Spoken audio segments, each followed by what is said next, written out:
Mira, yo creo que es algo que ha demorado demasiado tiempo, ¿no? Ya era sabido lo que iba a suceder, era la semana pasada o hace un mes atrás, pero tenía que darse. Ya por fin se sabe que el señor Ricardo Martinelli no va a correr. Él y ahora hay otros que están metidos en otros casos que le van a levantar el fuero. Entonces, yo creo que eso le da un poquitito más de claridad o le quita la incertidumbre al proceso electoral panameño. Proceso electoral que ha sido bastante distinto. Yo que lo he estado viviendo un poco, viendo en las calles, la apatía que hay, especialmente posterior a los hechos de la mina, un proceso electoral en donde la gente está muy reacia a la emoción, cosa que no puedo decir que es negativo, ¿eh? Ya por lo menos que empiecen a escuchar ideas y que el voto que es por emoción y no por razón, empieza a ser un poco un porcentaje mayor de razón en lugar de emoción. El voto, ojalá, en estas elecciones, tengamos al panameño escuchando un poco más a fondo las propuestas. Pero no solo escuchar las propuestas, analizar las propuestas. Yo escucho cantidad de propuestas que son absurdeces. Es de lo absurdo. ¿Cómo cuáles? No quiero... Sin mencionar candidatos. ¿Sabe por qué se lo pregunto? Porque mediáticamente entran ahorita todos los grandes estrategas que se han buscado, tanto de aquí como de afuera. Y cuando usted escucha mucho algo, el tema del top of mind, de colocar algo en la mente de la persona, logra un poder. Entonces, ¿sabe? Tampoco caer en ese rejuego de cosas que no van a poder darse. Cuando uno escucha cierta cantidad, por ejemplo, de empleo que se va a generar en tanto tiempo, tú dices, ¿cómo vas a hacer eso? Es que hay, por ejemplo, hay uno que dijo, voy a generar 500.000 empleos. Ah, no, yo quiero generar 1.000.000. ¿Cómo lo vas a hacer? ¿Cuáles son las áreas que vas a atacar? Voy a reformar la Constitución en 100 días. ¿Cómo? No te has leído ni siquiera cómo son los procesos. No lo haces en menos de un año, año y medio. No, que es que vamos a hacer una constituyente. ¿Quién va a elegir a los constituyentes? ¿Van a hacer lo mismo que tenemos ahora? Entonces le estás dando la licencia para que los mafiosos estos hagan la Constitución y hagan las reglas. Entonces, hay cantidad de propuestas.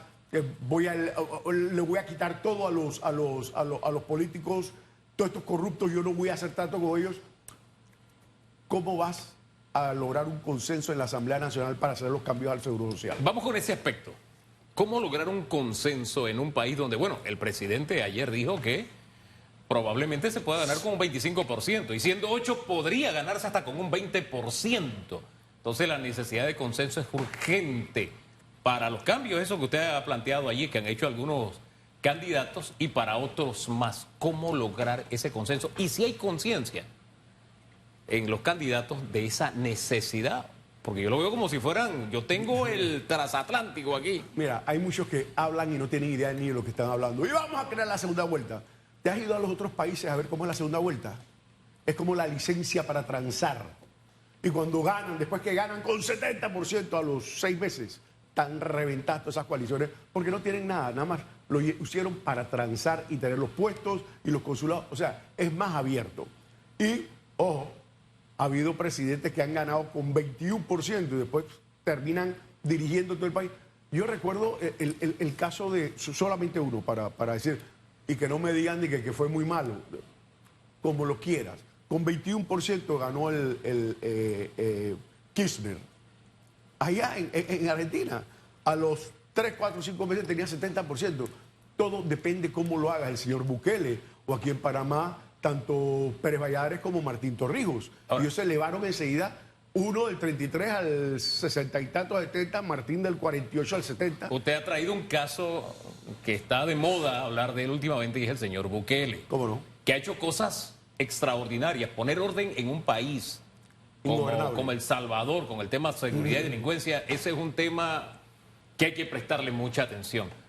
Pero hay otros en el que se le ha ido la mano en pollo, desde violar la Constitución y los derechos humanos. No estoy hablando de los delincuentes, estoy hablando de derechos humanos de personas, de cualquier otra persona. Hablando con expertos. Es otra cosa. O sea, el señor Bukele es muy interesante, es un caso que él logró leerle la inseguridad que tenía el salvadoreño y les trajo seguridad.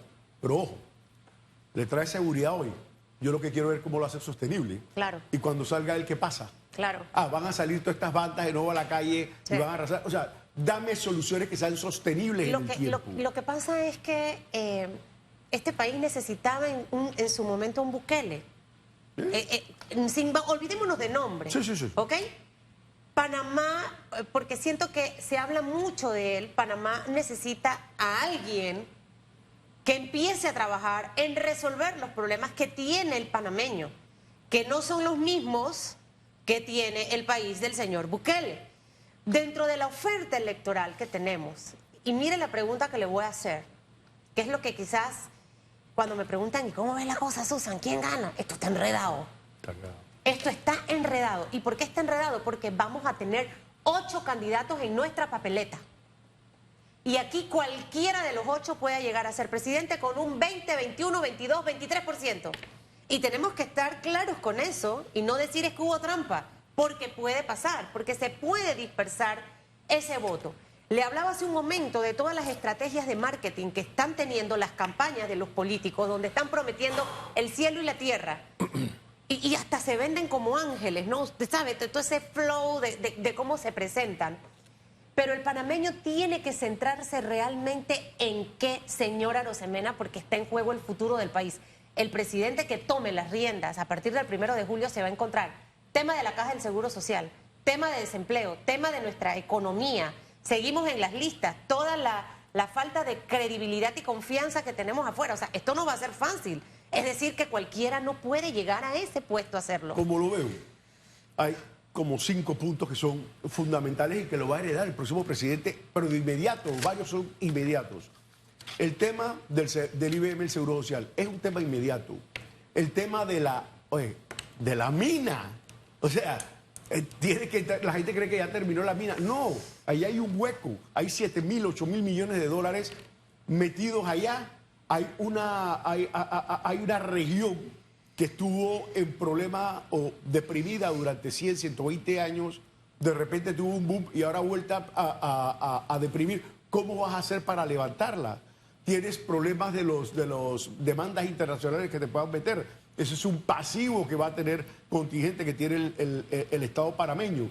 Tienes el problema de los embalses que se quieren pelear del canal. Tienes los problemas de la posible pérdida del grado de inversión. O sea, son problemas inmediatos que tienes que actuar. ¿Y usted ve dentro de los 8 candidatos propuestas reales? Sí. Reales. He escuchado como en 2 o 3 respuestas reales. Evidentemente hay algunos que saben mucho más realmente cómo resolver el problema. ¿Cuáles son estas 2 o 3 propuestas reales, ya que habló de las irreales? Ok, reducir el gasto público. Reducir, pero ¿cómo lo vas a reducir? Porque yo te puedo decir, ay, que lo voy a reducir. No, ¿cómo lo vas a reducir? ¿Y qué propuesta ha escuchado que le dice el cómo? Bueno, lo que se hizo ya anteriormente es congelar los nombramientos. Hombre, yo creo que la botellería va a ser increíble, aunque escucho a candidatos que dicen 22.000 y otro dijo 24.500. Yo no sé cómo han hecho el censo de botellas, pero lo que sí es cierto que son varios miles de botellas, pero si donde tú congeles los nombramientos, te va a empezar a bajar. Eso ya ocurrió, yo no estoy diciendo algo nuevo. Los subsidios y las exoneraciones las tienes que estudiar. No podemos continuar teniendo una evasión del 40% del IVA. Del ITBMS. ¿Hay que subir impuestos? No sé, pero la carga fiscal es 8,5%, la más baja de Latinoamérica, que es la región que menos carga fiscal tiene en el mundo. Oye, y lo está diciendo alguien que representa al sector privado, que por lo general hablar de este tema... Pero es que, mira... Es como un tabú. En el sector privado hemos hablado y la gente está consciente. No necesariamente tú tienes que aumentar las tasas impositivas, pero sí tienes que caerle a los que están evadiendo el impuesto, sí tienes que caer a las exoneraciones innecesarias. Claro. O sea, hay que revisar cuáles son, claro, pero hay cantidad que son innecesarias, así mismo como subsidios innecesarios. Yo lo dije anteriormente, cuando teníamos la red de oportunidades, tú querías ayudar a la gente mayor de 70 años. Bueno, dentro de la red de oportunidades que solo son pobres, aumentales de 50 a 100 dólares. No, se hizo el 100 para los 70, creo que era. Sí. Y se metió a todo el mundo. No, y se subió. No fue, y después a 120 a los 65. 130 creo que está ahorita mismo. Por ahí. Y no fue focalizado, fue a todo el mundo. ¿Cuántos millones te van? La beca universal a todo el mundo. Ahora los apoyos. ¿Cómo hacer esa revisión? Porque es que me estoy poniendo en este momento en esa cabecita, ¿no? De cómo, primero siento que hablar de una cifra de botellas para mí es un poco irresponsable Bastante. porque tú no sabes quién trabaja y quién no. Y lo que no debe pasar es persecución política, porque es lo que hemos visto con algunas administraciones. ¿Cómo entender realmente qué subsidios quito, qué otros no, para no hacerlo de manera irresponsable? Dentro de las propuestas que he escuchado hasta ahora, porque su entrevista nos da pie para que el panameño tome una guía y se dé cuenta que tiene que decidir bien, que no puede decidir por una campaña que vea 70,000 veces y que porque la estoy viendo es que por esa persona voy a votar, sino que tengo que profundizar en lo profundo de esa propuesta. ¿Usted ha visto, dentro de lo que ha escuchado hasta ahora, respuestas sensatas de cómo lograr identificar las botellas y sacarlas, identificar los subsidios y las exoneraciones que no son necesarias y eliminarlos? Los subsidios y las exoneraciones es mucho más sencillo. Sencillamente tú ves los resultados de lo que está sucediendo. Te voy a poner un ejemplo solamente. Mucha gente está en contra y tienen su razón de estar en contra del interés preferencial. Yo, por ejemplo, yo no estoy en contra del interés preferencial. No, pero eso favorece a la industria de la construcción.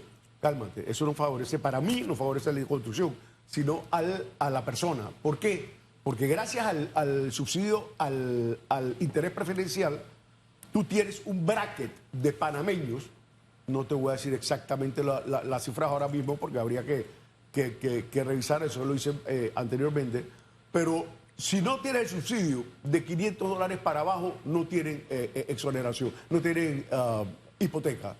Con el subsidio de 600, los que ganan 630 o $650 para abajo tienen hipoteca. Entonces, ¿cuál es el bracket de panameños entre $500 y $650 que gracias a ese subsidio pueden tener una hipoteca para tener su propia vivienda? Te aseguro que son muchos miles. Bueno, ese subsidio para mí es bueno. Pero cuando tú me dices a mí, por ejemplo, el caso de cantidad de exoneraciones a los automóviles en las ferias. ¿Por qué? Cuando tú ves una cantidad de exoneraciones a muchas empresas que no son necesarias. Sin embargo, si vamos a discutir la ley SEM, hombre, ¿es necesario darle exoneración a esas empresas? Hombre, si no se la doy, de repente no vienen. Y gracias a que ellos están acá, tienen a 10, 20, 50, 100, 200 ejecutivos que gastan, pagan alquiler, comen, compran supermercados, generan economía. Entonces, todo depende, es un análisis frío que tiene que hacer, frío y económico, número por números. Y que si Panamá no le ofrece eso, se va para otro. Está el mundo ofreciéndole eso y más. Se va para otro. Ahora, si me dices a mí de repente que en lugar de esa exoneración le podemos dar ABCD, ok, pues vamos a hacer ese ABCD. Pero cuando me dices ABCD, también tenemos que empezar a hablar de la educación y la calidad de la educación que tenemos en Panamá. No les estoy dando esa oportunidad a los empresarios que vienen y a los panameños para aprovechar. Hay un amplio renglón de panameños que todavía no ha decidido por quién votar. Y hay varios elementos que de pronto han generado este ambiente. Uno, la incertidumbre. Había un candidato y ahora hay una candidata que había situaciones legales alrededor de ellos. Pero lo principal es que cuando uno conversa con la gente te dice, mira, a mí no me importa quién gana, yo tengo que trabajar todos los días. Y lo que te está diciendo es, yo tengo que ver cómo pongo el plato de comida. Así. Y poner el plato de comida está resultando cada día más difícil. Muy pocos están hablando del nivel de inseguridad que tenemos, del costo de la canasta básica para la gente, para no hablar de todos los alimentos, los carísimos que están, y del tema salud. Cuando usted habla con la gente, más que mina, más que exoneraciones, le interesa eso que tiene que ver con el día a día. Y siento que no han decidido, en gran medida, cuando uno conversa con ellos se da cuenta, no han decidido porque nadie le está hablando de lo que a ellos les afecta todos los días, que es eso lo que tiene que poner sobre la mesa. ¿Y por qué no se habla de eso? Primero, hay muchos temas que tú no lo puedes hablar. Acuérdate que tú estás en una elección. Entonces la gente tiene que votar, son niños, 5 años, niños de 5 años, que tienen que votar entre el doctor que le pone la inyección para la vacuna o tienen que votar por el payaso que les da los dulces. ¿Cuál de los dos le está haciendo el bien? El doctor, no el payaso, pero la gente, ¿quién le gusta a los niños? El payaso. Entonces, por eso es que tú ves también que cantidad de los candidatos no pueden excederse en lo que hablan, o si no, los niños lo van a ver como el doctor de las inyecciones. Y sale otro irresponsable y es el que da los dulces, y es el payaso. Entonces, ¿quién gana? El payaso. Entonces, hay que tener mucho cuidado con esto. Hay que leer entre líneas las propuestas de los candidatos. Hay que analizarlas. El panameño tiene que ver qué es lo que ha hecho en su vida, cuál es la experiencia. Ese tiene la capacidad, tiene la formación, tiene la experiencia, tiene la inteligencia para lograr hacer los cambios que se requieren, o no lo tiene, ¿no? Cuando usted dice leer entre líneas, me gusta guiar mucho al que va en el taxi, al que va en el metro, en el metrobús. El leer entre líneas, algo que en la escuela no se enseña. Estas propuestas, uno. Lo segundo, algunos, bueno, ya hay un candidato que no va a estar, que es el señor Ricardo Martinelli, y que mucho se hablaba del tema de lo positivo de tener a personas con experiencia ya en la papeleta. O tener personas que no tienen la experiencia de haber sido presidente, pero sí de haber estado en un puesto público y saben cómo es la cosa. Sí. O las otras que en su vida han hecho absolutamente nada de esto, pero dicen, mira, tengo demasiado ese espíritu porque quiero salvar a Panamá. Entonces, ahí entra la pasión y la emoción, nos mueve en todo el sentido de la palabra. ¿Cómo leer entre líneas y poder decidir la experiencia, la más o menos y la nada experiencia? ¿Cómo me la rifo? Pregunta difícil, señora Rosemena, sí, pero es muy difícil. A mí, por ejemplo, si un día me van a operar corazón abierto, entre el médico buena gente que nunca ha operado a nadie y el amargado que ha operado a muchos con éxito, yo creo que me voy con el amargadito, ¿no? O sea, miren, aquí no estamos eligiendo al mejor cantante, ni al mejor bailarín, ni al cómico, ni al buena gente, ni al guapo, ni al feo, lo que sea. Aquí estamos eligiendo a la persona que tiene que guiar nuestro destino. ¿Quiénes? Solo ustedes lo pueden ver, solo ustedes lo pueden entender. Pero a la pregunta que me ibas a hacer inicialmente, leer entre líneas, te lo respondo de esta forma. Escuché el debate. Interesante el debate. ¿Y cómo lo vas a hacer? No voy a repetir las palabras o si no van a saber de qué uno está hablando. Voy a hacer esto y esto por el amor a Panamá y yo quiero que la gente crezca y yo quiero que la gente sea buena y yo quiero... Está bien. Sin embargo, había candidatos que voy a hacer esto. Digo, en el tiempo que te decía... Claro, un minuto. O 30 segundos, 15 segundos. Decían los bullets, que tampoco lo voy a repetir porque si no van a saber de quiénes estoy hablando. Decían los bullets de lo que se tenía, de lo que se debía de hacer. Entre líneas también es, y perdón que lo interrumpa, sí, el observar la manera en la que responde, su gesto, su tranquilidad, su... Claro.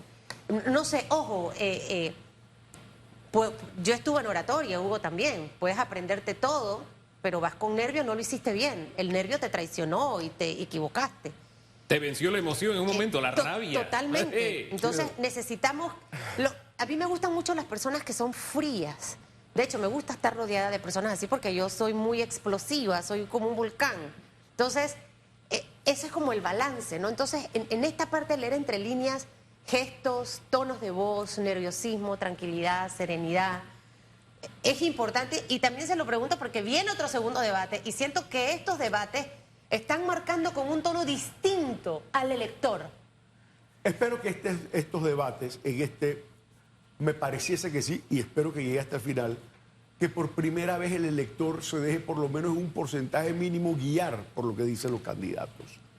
Yo considero, mira, la gente dirá, es que no todo es económico, también tienes que ver los otros temas y la educación y la salud y el deporte. No, estoy de acuerdo, pero tienes que entender algo. Sin dinero no puedes educar, no puedes hacer salud, no puedes hacer deporte, no puedes hacer nada. Salió ayer el informe del Fondo Monetario Internacional, que no está tan lejos de lo que han dicho calificadoras de riesgo y otros bancos multilaterales. Tenemos que resolver el problema que hay en Panamá. Panamá es un país ultra exitoso, todavía. Mira, hasta el fondo está diciendo, después de lo de la mina, 2,5%, que es el peor crecimiento que ha habido en 25 años. pero aún así es crecimiento. En otro país se hubiera ido al traste el país. Es un país que todavía es atractivo para la gente, pero estamos fallando en las políticas públicas que se requieren para atraer al inversionista, no solamente internacional, al local. Te están hablando de que no hay dinero para la inversión pública. Ok, estoy de acuerdo contigo. No podemos tener tanta inversión pública. Entonces, ¿qué vamos a hacer? Bueno, trae la inversión privada con las APP, haz los grandes proyectos que requieres con las asociaciones público-privadas. Sé que me van a caer los radicales de la izquierda, pero lo siento, es así. Lo que yo quiero traer es prosperidad para más. Regula bien como tengas que regular. Supervisa bien. Entonces, ese tema, este tipo de temas son los que son importantísimos ahora, porque todos están al borde de estallar en el segundo semestre de este año. Nos hemos centrado en el candidato presidencial. Y alguien me decía, Susan, préstale atención a la escogencia de los diputados. Porque cuidado que en estas elecciones es mucho más importante tener una buena Asamblea Nacional. Mira, el deterioro de la Asamblea Nacional viene de hace añales. Recuerdo que la primera vez que llegué a la Asamblea, un diputado que ya tenía unos años me dice, qué falta qué carencia de intelecto y de gente participativa en esta Asamblea. Era la Asamblea de la época de Martín Torrijos. Y yo, ¿cómo sí? No. Y la próxima que venga va a ser peor. En efecto, yo me reelegí en la próxima, pero sí era peor. Y después en la siguiente fue peor y así vamos peor. Y la que viene, pues, la tendencia. ¿Por qué? Por una muy sencilla razón. La gente se ha dado cuenta que lo único que necesitas para ganar es comprar el voto al final. Entonces tienes los narcos, las pandillas, todo eso se está metiendo. En la Asamblea. En la Asamblea, ojo, y representantes y alcaldes, y esto lo estoy diciendo claro y todo el mundo lo sabe, y de hace años. Y eso es lo que está poniendo también en jaque las instituciones en Panamá. Entonces, tenemos que ser claros y entender cuál es el problema, o si no, vamos a estar pensando en que, ay, que son malos. No son malos, está pasando esto. Oiga, está llegando la gente que usted elige, por la que usted vota. Y hay algunos que forman parte del grupo no menudo, sino menmudo. Calladitos. Yo recuerdo cuando estaba en la escuela, yo escuchaba la asamblea porque aprendía el bien hablar con aquellos discursos. Cuando estos menmudos a veces converso con ellos, digo mejor que no habla en la asamblea, porque termina de deformar a nuestros estudiantes. Dios mío, qué maltrato del lenguaje y de las ideas. A propósito. Y así tiene muchos docentes. Oiga, don Juan Carlos, gracias por estar esta De mañana. las ideas, del lenguaje, del espíritu, de la moral, de todo. Señora Rosemena, me ha encantado escucharla esta mañana. Mire, usted preste la atención a cada entrevista. De ahí usted puede agarrar una guía de cómo va a votar el 5 de mayo.